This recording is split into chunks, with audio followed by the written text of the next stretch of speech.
ఇప్పుడు నిరుద్యోగం ప్రధాన సమస్యలలో ఒకటి. నిరుద్యోగాన్ని నిర్మూలించేందుకు ప్రభుత్వాలు ఎంతో కృషి చేస్తున్నాయి. నిరుద్యోగ నిర్మూలనే లక్ష్యంగా ముందుకు వెళ్తూ ఉన్నాయి. నిరుద్యోగులకు ఉపాధి కల్పించేందుకు అనేక చోట్ల జాబ్ మేళాలు నిర్వహిస్తూనే ఉన్నాయి. ఎంతోమంది నిరుద్యోగ అభ్యర్థులు జాబ్ మేళాలో పాల్గొని ఉద్యోగాలు పొందుతూ ఉన్నారు.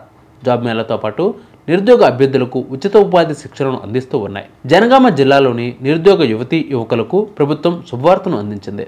జిల్లాలోని నిరుద్యోగ యువతకు ఉపాధి కల్పించేందుకు జాబ్ మేళా నిర్వహించనున్నారు. ఈ నెల 26వ తేదీన అంటే రేపే జాబ్ మేళా నిర్వహిస్తున్నట్లు జిల్లా ఉపాధి కల్పన అధికారి సాహితీ ఒక ప్రకటనలో తెలిపారు. జిల్లాలోని నిరుద్యోగ యువతకు ప్రైవేట్ సెక్టార్లో ఉద్యోగ అవకాశాలు కల్పించేందుకు జాబ్ మేళా నిర్వహిస్తున్నట్లు పేర్కొన్నారు. తెలంగాణలోని ఖాళీగా ఉన్న ఉద్యోగాల భర్తీపై రాష్ట్ర ప్రభుత్వం కీలక అప్డేట్ ఇచ్చింది.